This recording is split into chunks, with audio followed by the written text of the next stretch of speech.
Good evening, everyone. Welcome to the Entrepreneur's Kitchen. This is Seda Röder, your host speaking. We will be again talking to a very interesting, very visionary, very inspiring person this time. This is Eliot Fisk, and he is a I think it's not very little to say that he's probably one of the most celebrated guitar virtuosos of his generation. And I'm really happy that I got the chance to meet him when I was still a student at the Mozarteum and listen to many of his concerts and performances and get inspired by him also during my time when I was living in Boston myself. He's also a professor at Mozarteum and at the New England Conservatory. But probably one of the most interesting things he says is actually that a musician never should be only a musician on his or her instrument, but rather a musician should be a scholar of all music and history and art and the world in general. And I think that's one of the things that makes him really significantly, better than all the other people out there, because he has a big heart and he has an amazing broad understanding of music and different art forms, and he's a universal scholar. So please welcome with me Eliot Fisk. Eliot, thank you so much for joining me tonight. I'm so happy to have you here. It's great to see you. It's very unusual for us to be speaking English, but I see we're supposed to continue in English. Is that correct? Yes, well, exactly. So this is Entrepreneur's Kitchen, and we have a very global audience. And so say in English, right? Yes. Right. So please, let's stay. I mean, probably I would just switch up after the third language. You would just continue in all sorts of different languages, but very exactly. Good. So Eliot, you're in Boston. You're in Massachusetts right now. Correct. So how is life, man? Well, I think you probably gets to the news in Europe as well. We're in the midst of the spike here in the state of Massachusetts. It's the coronavirus is spiking. So, of course, our country had plenty of time to prepare. But since we have a stable genius at the top, we weren't prepared. And even our state, which is an enlightened state compared to a lot of the other states in the country, is not where it should be at all.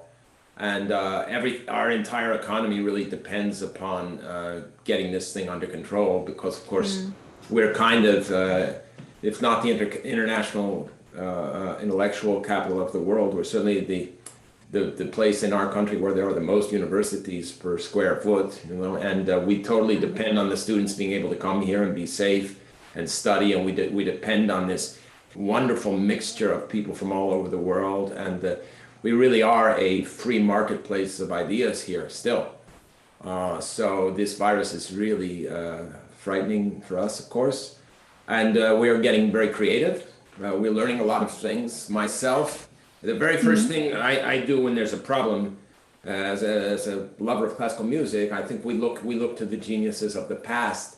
And not just in music, but very curiously, when I was growing up, my parents had these 3 books that were always living in the bookcase right next to each other. They have nothing to do with each other. There was Emerson's this great philosopher Emerson's greatest writings, or a selection of them, including the famous essay on self-reliance. And then there were a collection of Edgar Allan Poe stories, whose Poe here is very famous in the United States, a writer of sort of gruesome tales, and the writer of the famous poem, quoth the raven nevermore, and all this kind of stuff. And then the third book was the Decameron of Boccaccio, Giovanni Boccaccio. It was there in red leather, appropriately, fake red leather. And these 3 books lived together in my parents' bookcase. And I had never really read Boccaccio, but I decided this would be a good time to do it. And I was able to get a friend of mine to send me the original Italian. So I've been struggling through the 14th century Italian, because I have an Italian commentary also that helps me out when the vocabulary gets too weird for me. Sorry, that's my oven. I'm just about to make some baked sweet potatoes. But anyway, so I've been reading Boccaccio, what he calls novella, which is basically a little short story. And these stories are so creative and so full of fantasy and so inventive and have such insight into human character that it really is ridiculous to think that we were taught for so many years, at least in my country. You know, the Middle Ages was viewed as some sort of a dark epic that separated the end of the Roman Empire from the start of the Renaissance. And of course, that's doing a horrible disservice to the people who lived and created and gave us such a wonderful heritage. But as I said, I had never read Boccaccio, and now I start every day. In addition to, you know, one of the ways I react to this virus is I start every day, as I usually do, but now with really an iron discipline. I start every day with some kind of physical activity, you know, yoga or a lot of abdominals, my usual thing. And I'm ending now on the stationary bike down in the basement. And I pedal away until for about 20, 30 minutes till I've got through another novella of Boccaccio. Ah, wow, okay. That's my rhythm today. That's awesome. It's kind of workout for mind and body at the same time, right? Yeah. Well, I know that you also fought your way through to Trader Joe's today to get some ingredients. Yeah. Exactly. So what are you going to be preparing? Well, I'm going to make myself a little sandwich. It's the middle of the day here. I don't always, but I thought, knowing this, I set up my eating pattern so I could at least be somewhere near spontaneous. So unfortunately, I don't have my good Vollkornbrot, or what I usually get in, you know, and every time when I'm not in the German-speaking world, I miss the bread. And in Salzburg, we have an incredible farmer's market, the Schreiner, as you know. That's right. And that's where I buy fantastic stuff. So this is some very inferior American, not even an imitation, but just whatever we can get right now. So I'm going to toast. Do I have to move this thing? I think I have to move this thing. No, don't worry about it. It's okay. When you come back. Yeah, I'm going over here to toast the bread in my inferior toaster here. Yeah. So but that's really interesting because what I've seen in the last couple of years that musicians eat very little. Is it a I don't know, like a musician sickness? Well, Maurice Jansons, the famous conductor, unfortunately passed away just recently. He plays these huge concerts for hours and hours, and after the concerts, all he eats is a tomato. Like only one tomato. And similarly, Herbert von Karajan, he would play these large operas, and afterwards he would just eat some apple mousse. And you are also just having a bread with some spread. Well, I think for one thing, when you get older, you don't need to eat as much. But as far as eating, I always eat before a concert and not after it. I never like to eat after. I'm thirsty afterwards, but I don't like to eat a lot. I don't like to go to bed with a stuffed stomach like a lot of musicians do. Like in my generation, the thing was always, I think some musicians were more concerned about the food after the concert than the concert sometimes. But we all remember so many times after concerts, right? You sit around with everybody and you're talking, you're having a wonderful time, and you've actually done something. You played a concert and have the warmth of the public in your memory, and you sitting with friends and talking about things, and it's a great time. But I was never one to eat after concerts, unless in Italy you kind of have to because the food's just so good. But most places not that good.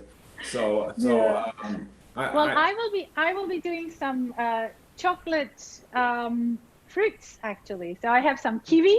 Good. And I will be melting chocolate. And then, dipping the kiwi into the chocolate, and then, wow. Because this is dessert time right now, so I'm preparing. Well, that dessert. Sounds great. I'm going to do two things. I'm also going to bake my sweet potatoes, which are a fantastic fast food. And in fact, that's my favorite food for before. Can you see me? Do I have to move my thing? No, it's okay. We can see you. Okay. The best food before concert are baked sweet potatoes, and you can eat them cold or warm or whatever. You can eat them with obviously you eat them with butter, you can eat them with cheese, but they also are an amazing fast food in the sense that you just hardly have to do anything to them. And what I found out is I used to wrap them in aluminum foil.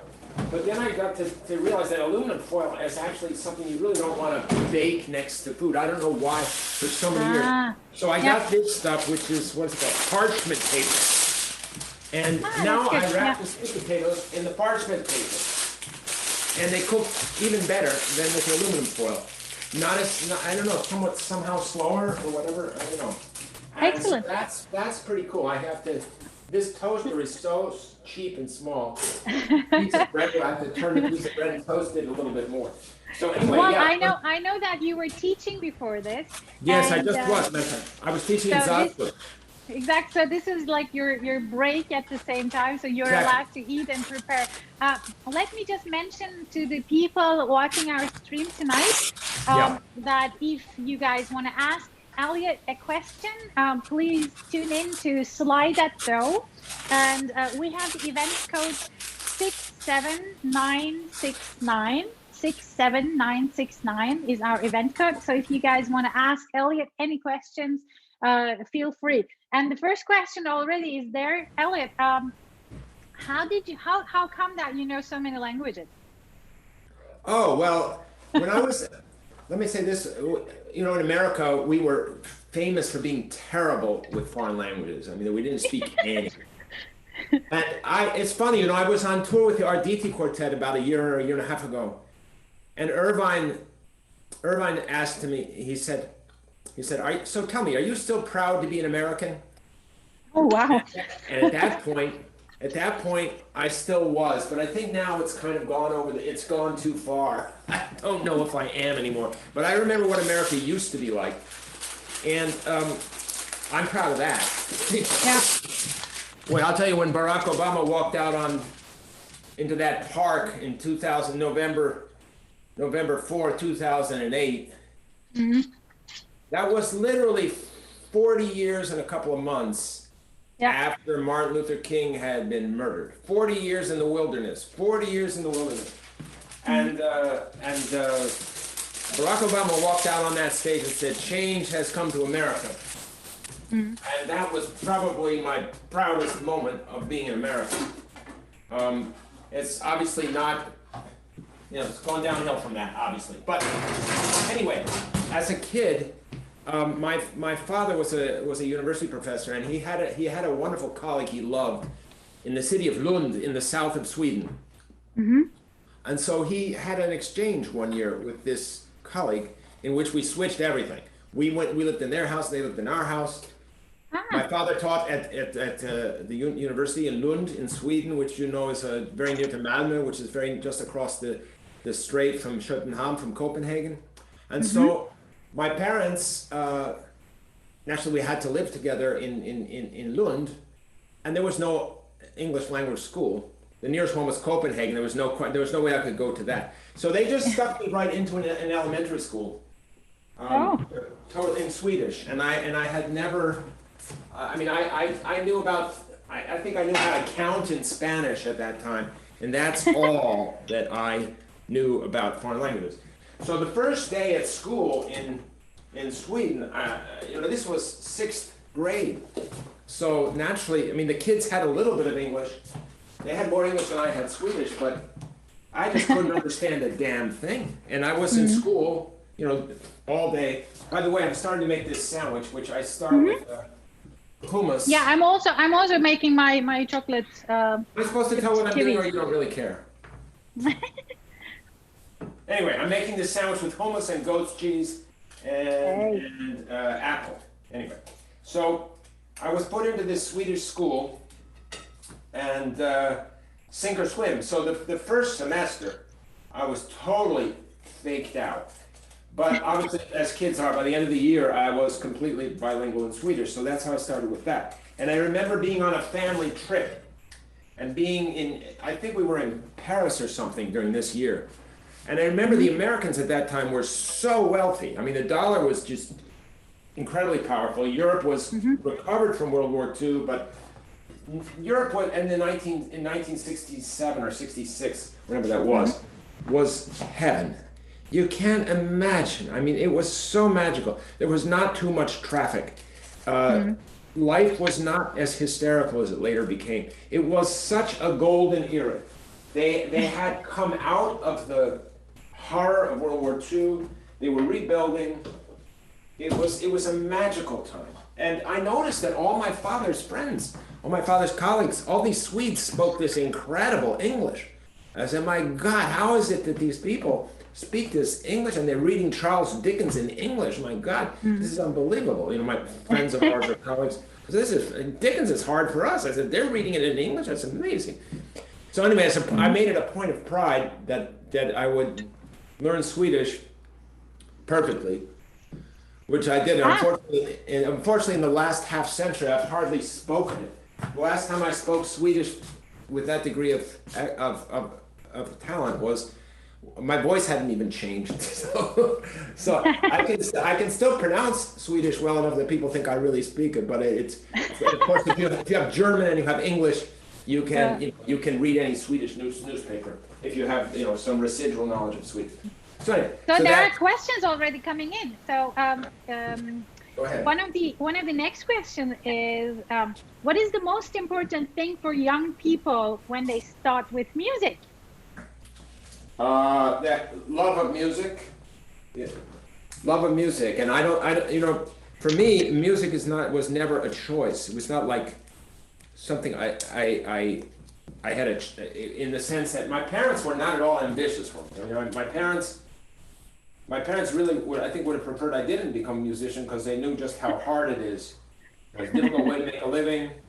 Yeah. It's a very insecure way to make a living. But they saw that there was no way out. So I think the number one thing, and what I find that often the aficionados have more love for music than the professional musicians. Oh my God. The professional musicians, too many of them are I don't know. I don't know what it is. Is it the music school that is killing the love of music? Some music schools, yeah. I mean, sometimes when I think the other thing that's happened is that so there's still too much neue Sachlichkeit. It's like this comes from people who've never known composers. For example, I got into a huge fight with a colleague at the New England Conservatory about the Bach sonatas and partitas for solo violin, which I've played myself on guitar for 45 years or so, all of them. And I've studied them a lot. And I'm very familiar with the famous, gorgeous manuscript that he made of these works. And of course, we know there's all kinds of crazy numerology, because the Bach, of course, those letters add up to 14, 2 plus 1 plus 3 plus 8, and J.S. Bach adds up to 41. So there's a lot of 41 and 14 numerology in that manuscript particularly. And so unfortunately, there are also some little obvious note mistakes which come from especially the way of if a note is sharp or flat or natural. And you can tell they're mistakes because, for example, the famous G minor fugue, Bach also arranged for organ.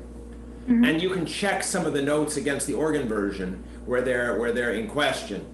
And there are just some places he forgot to put an accidental, which you say, how the great Bach, how is this possible? But that's because none of us has ever even copied as much music as he, on a bad day wrote. So anyway, so I got into a furious debate with this colleague, and she said, "Well, I play what Bach wrote." I said, "Well, maybe that's what's on the page, but how do you know that's what Bach wrote?" And then she said, "Well, I tell my students, I'm playing this. You do what you want." But anyway, we got into this horrible, angry discussion. Somehow it just slipped away from us. What I'm trying to get to is that being passionate about music is something that comes natural to us. And I think with kids, that it's I guess it's great to expose kids to music, but even more important that they should love music. I mean, one of my best friends in Salzburg when I was just starting at Mozarteum was Ruggero Ricci, one of the greatest prodigies of all time. And Ruggiero always said, he said, well, what you should do with prodigies, he said, line them all up against the wall and line their parents up next to them and shoot them all. This is a joke. This is Ruggiero. Ruggiero was extremely funny. Obviously. But he, as a survivor of child prodigy exploitation, knew what he was talking about. So music is something, it's people ask me, are you bored with the coronavirus? I said, bored?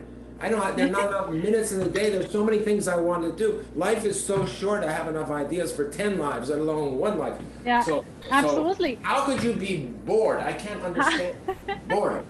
My God, if you're lucky enough to eat every day, to have a roof over your head, and to be able to devote yourself to something you love, how can you be bored? What more do you want? Absolutely. And I mean, not only that, you were not bored, but also you were someone who was always trying to expand the repertoire for the guitar. I mean, you studied with a cembalist because there was no guitar department at Yale when you started there. Right.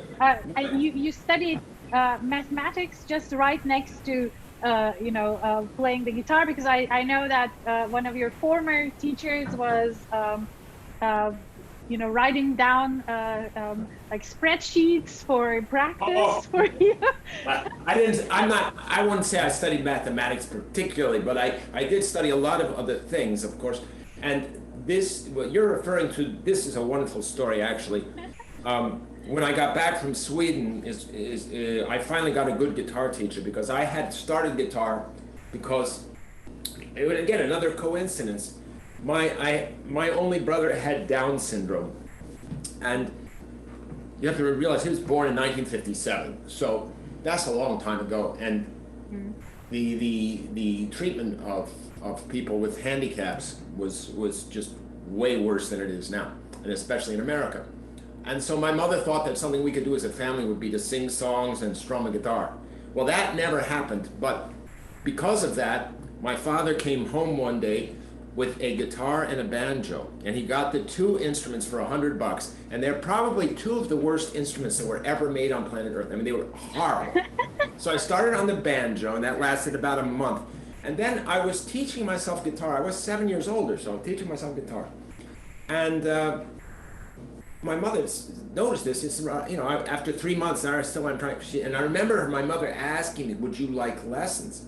Well, I thought that was a luxury for rich people. I thought that's on how can we possibly have enough money for me to have guitar lessons? I said, well, maybe because I couldn't even conceive of it.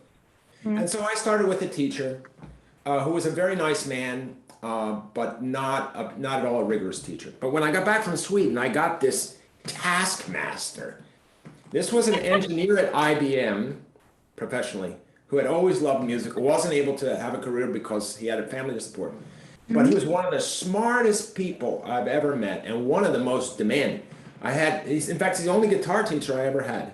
I had, outside of the summer months, I had 2 years of regular lessons with him. The only regular lessons I ever had in my life were with this man. His name was William Viola. And Bill Viola would make me, first of all, he put me through, I think we learned the entire Segovia repertoire together from when I was 12 to when I was 14. Went through the whole thing. And you have to realize I was gone 2 or 3 months every summer. So basically this was like 9 months of weekly lessons for 2 years. And he was so good and such a mixture of demanding and demanding that you see, I went in there and I was used to people being I was about 12 when I met him, and I had just turned 12, and I was used to I played for that time. I played pretty well, and I was used to being admired. Well, I went in. He said to my father, he said, it was kind of a sour tone of voice, well, I think I can help the boy. Like, maybe I can just help him a little bit. Maybe, make something out of it. And he starts putting me through all these pieces. And then he made me make a list of all of them. And as you said, he would make a spreadsheet and he'd go down the whole list every week, and he'd spot check me. So I'd have to bring 5 works every week. Wow. And if I played something really well, he would say, "All right, what's next?" Yeah, that's really But lovely. of course, I was determined to prove to him that I was worth something, and so I just kept working, and of course, as we mentioned earlier, I had to work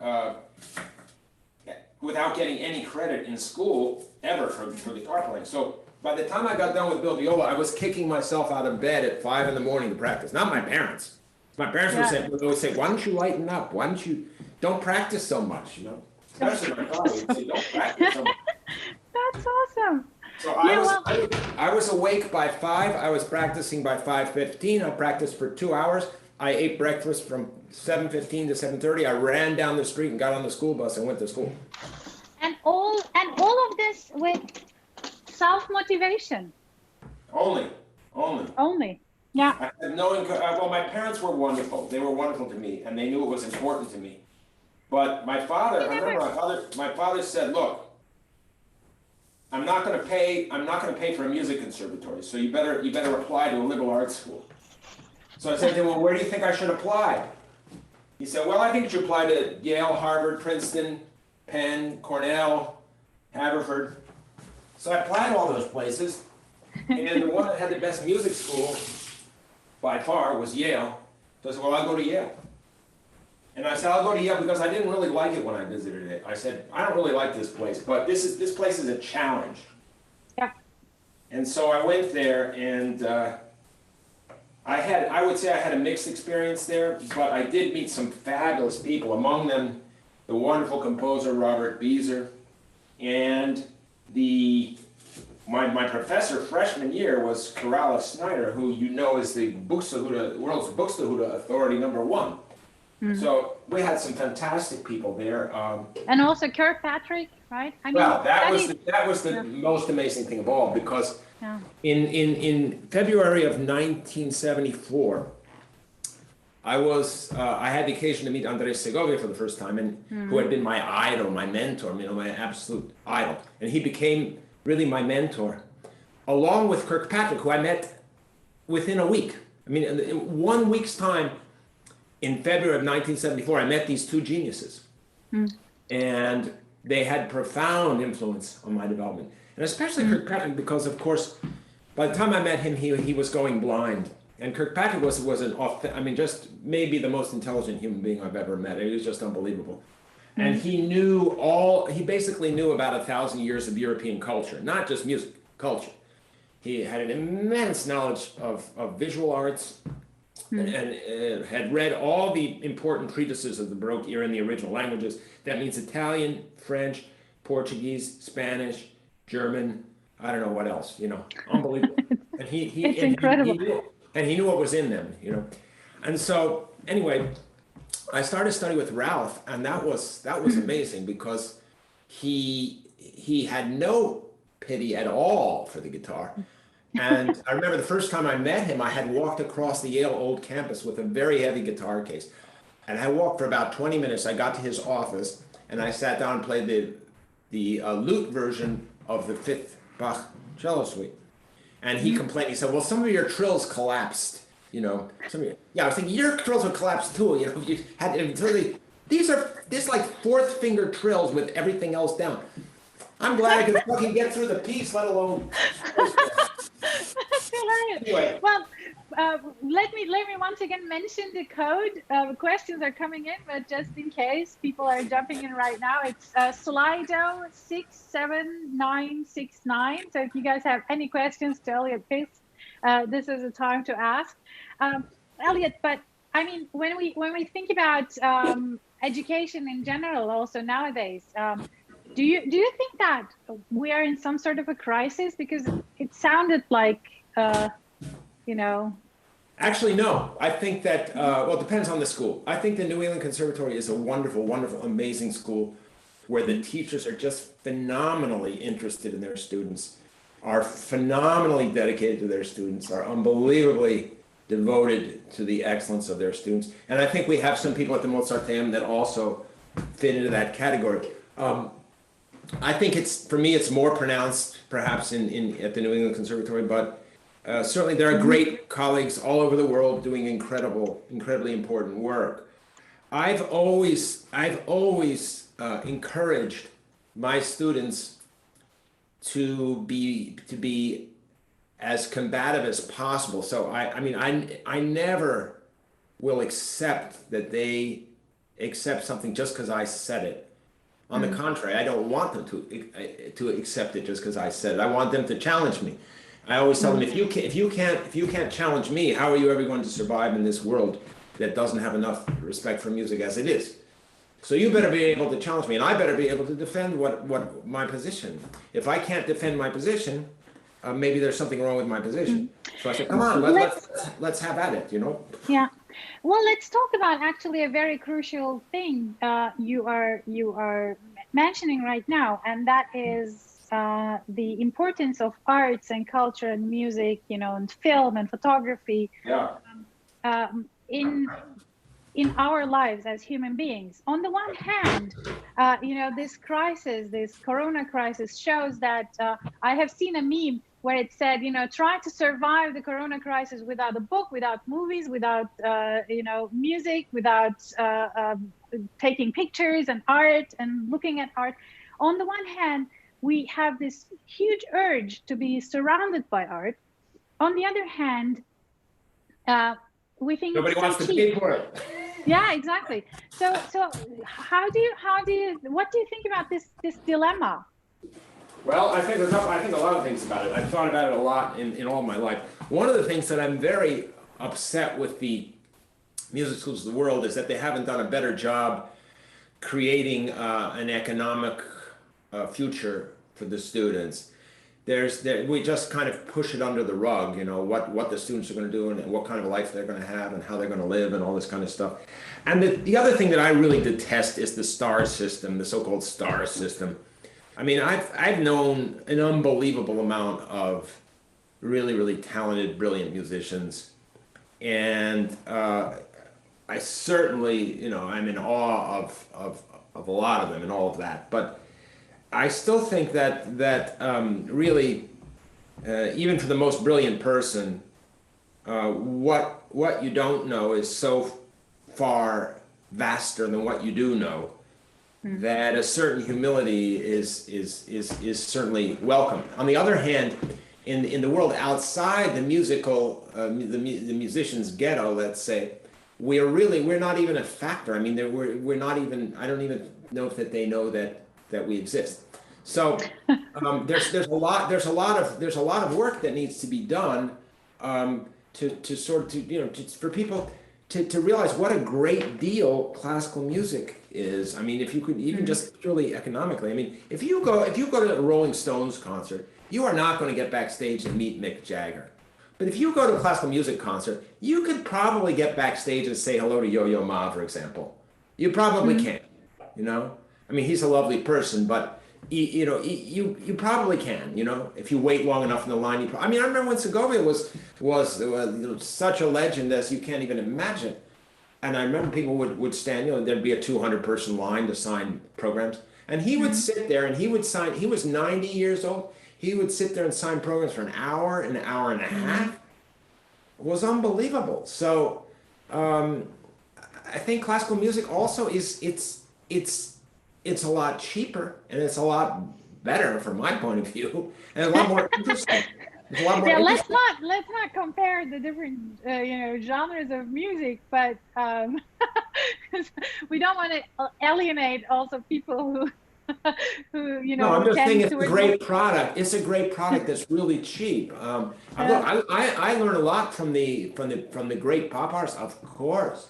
I'm always studying them. I think they're very close to, you know, they have this stage talent from having done it so many. I mean, these immense concerts they do, where they're out on these stages with 50,000, 100,000 people out there. I mean, I can't even imagine what that's like. I mean, that's just nuts, You know, and how do they withstand the stress, and how do they keep going? And if you watch a Stones concert, I mean, that's probably, I mean, they're now the old men, but they're still amazing. I mean, the way they mix it up, their programming, the order of songs they use, the way they communicate to people, the way they get the people, you know, involved. We have a hell of a lot to learn from those people. I mean, they are fantastic, and they don't just have to make everything complicated all the time. Yeah. You know? When you think about the performance practice, for instance, in the 19th century and late 18th century, we have these huge programs that go for hours and hours because it was the only social event people would have, and they would cheer, they would drink, they would chat, they would not even play the symphony movement by movement, but just it's all mixed. Exactly. So it was like this social gathering event. It had a lot of different elements in it. How come that we made classical music such a stiff event? I know. You think you're going to a funeral. Everybody, look, you go to a classical music concert, everybody wears black. Everybody comes out there all in black. And they look like, I don't look like a monastic order or something, you know. And I don't know, I don't think my concerts are like that, because I wouldn't know how to do that. First of all, I'm never going to come out all in black because I love color, you know. So well, and you take like Wunschkonzert. How do you say it? Wish pieces. I remember your at the end of your concerts, you're like, okay, what do you want me to play? So it's I don't know.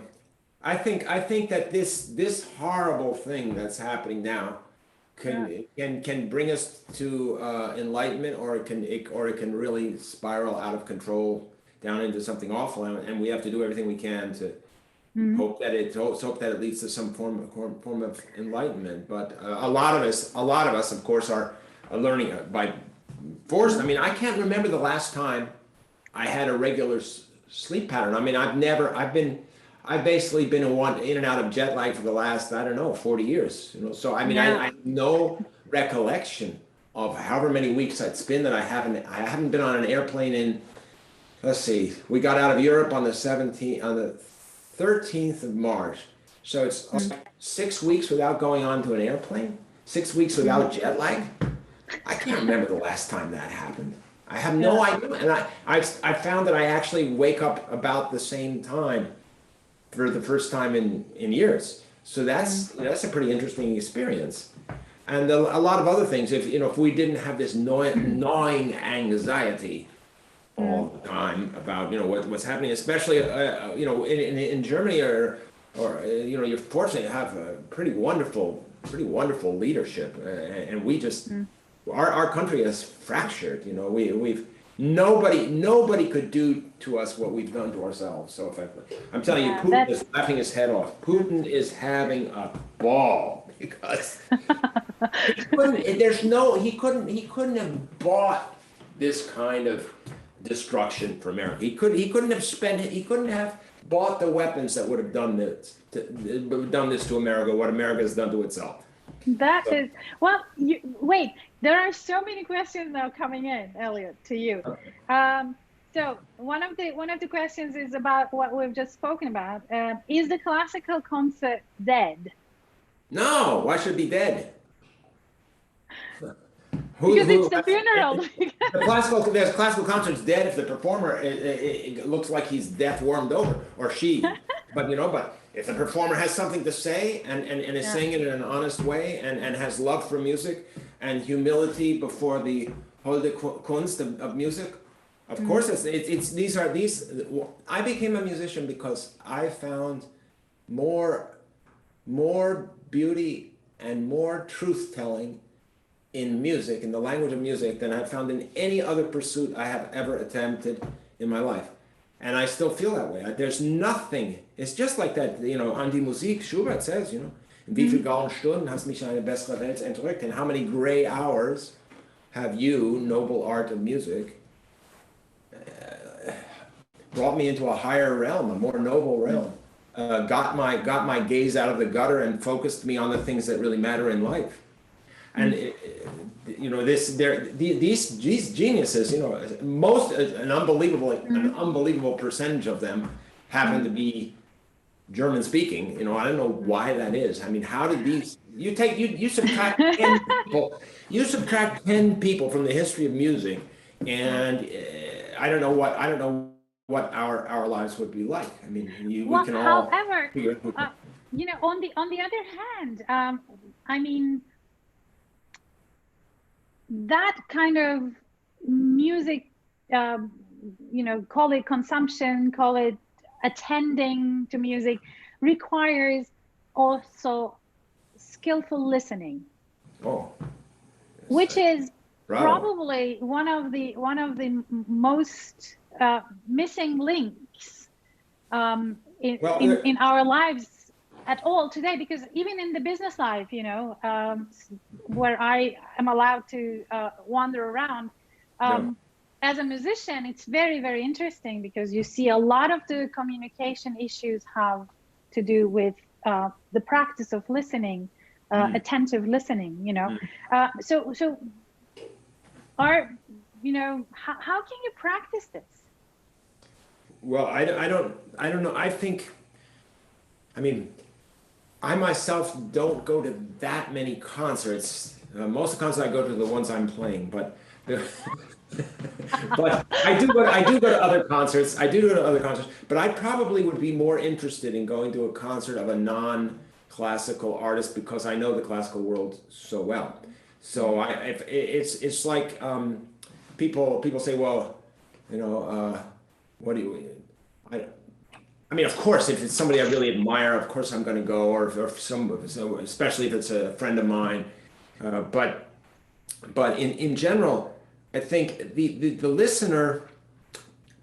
I think in classical music, the listener does need, unfortunately, a certain amount of exposure to what it is beforehand. I mean, I can remember myself that as a boy, there's certain recordings that my parents maybe wanted to listen to that didn't grab me. So some of it is just a matter of growing up and hearing things. Or like the first time I heard the Große Fuge of Beethoven, I didn't say, what is this? I was 17 years old. I heard the Große Fuge of Beethoven. My God, what is this, Schoenberg or something? What is going on here? What is this about? And within a month, I was so passionately in love with it, I couldn't stop listening to it.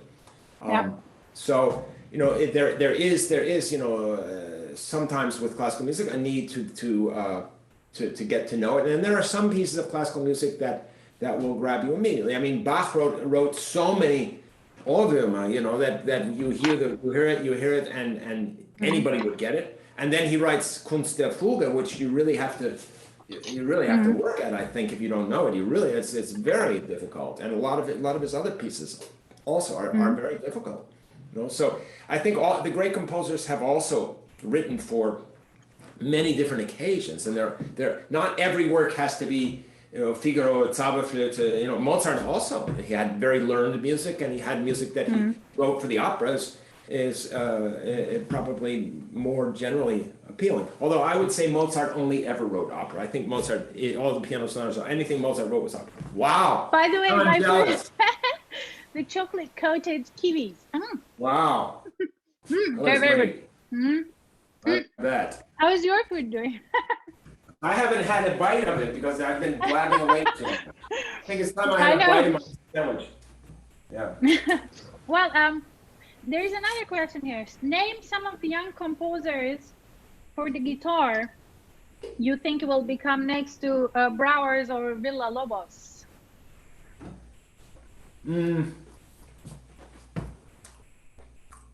That's a pretty high level to reach. And I don't work with I almost never work with people who play the guitar. So the people that I've worked with and that have helped me to grow so much, most of the most important composers I work with didn't play the guitar and wrote this wonderful music. Obviously, Bob Beezer, who I met my first day at Yale, George Rochberg, Nicholas Mohr, Kurt Schwärzig, wonderful composer from Vienna, and I can go on. But as far as people writing in the idiomatic way for the guitar, like Villa-Lobos and Brouwer, that's difficult. I'm not sure who the next one like those people is, because there are a lot of very, very talented guitarists who are very good improvisers and who write effective music. But to find people that have that, first of all, the kind of excellent, even if largely self-taught in the case of Leo, that have that sort of compositional foundation and also understand the guitar, that's really, really hard. And I don't know that I can name someone right off that I think is going to fill the shoes of either of those two. Excellent. That means that there is still room for improvement.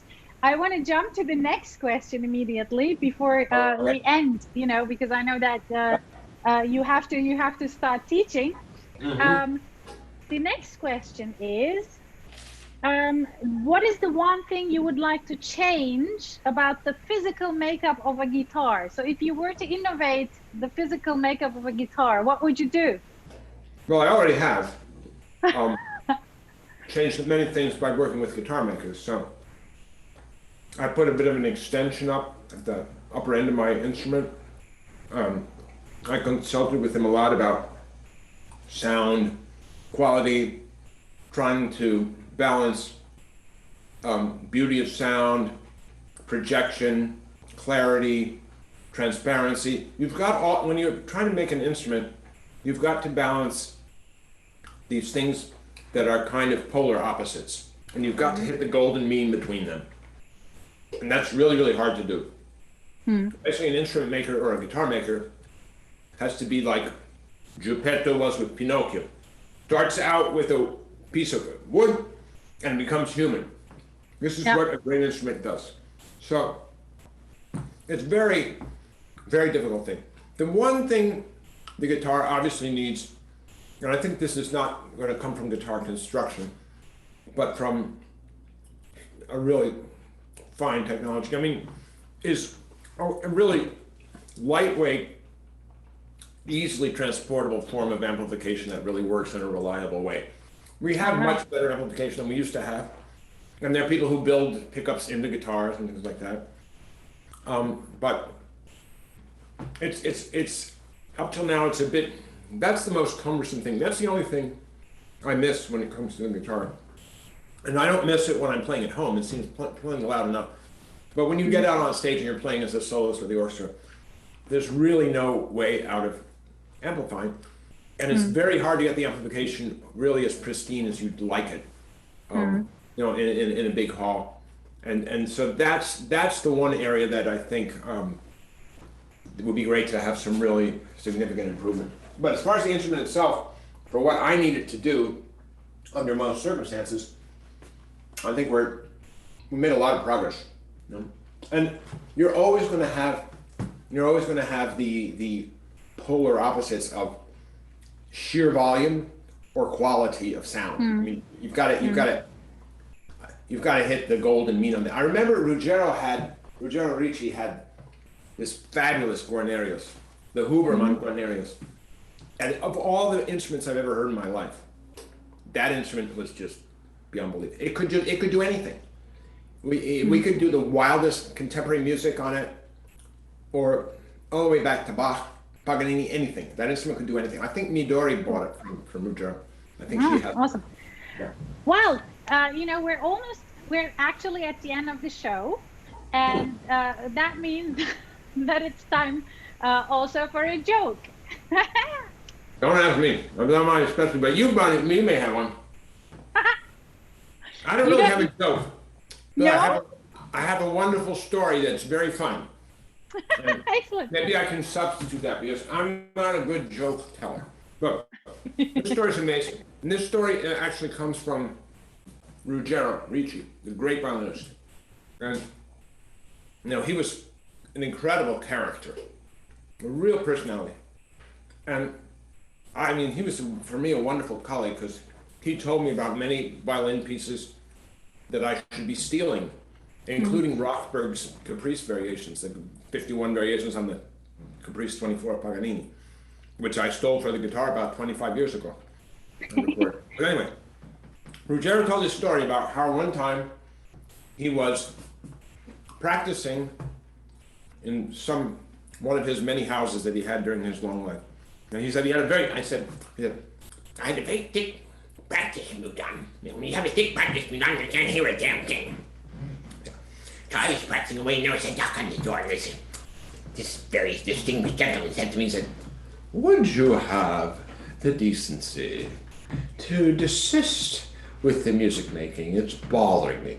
Which Röder says, he said, and then I cursed him out. I called him every name in the book. I said, I cursed him. I called him every terrible thing you can talk to. You can call somebody. I wouldn't stop for about 5 or 10 minutes. I went right at him.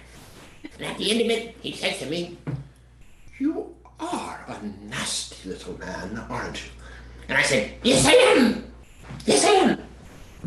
If you know Ruggiero was, very short, very tiny. He was like this little dog yapping up. I could just, but that was the wonderful thing about Ruggiero. You are a nasty little man, aren't you? Yes, I am. That's how he got through life in such a wonderful way for all the 93 years that he was here with us all. So I'm not, I don't have a clean joke that I can tell. Just put it out there. So I'll just leave it at that. Well, I have a good one actually. Sure. What is the difference between the god and the pianist? Wow. So, I could think of a lot of nasty things, so I won't say them. Well, God doesn't think that he's a pianist.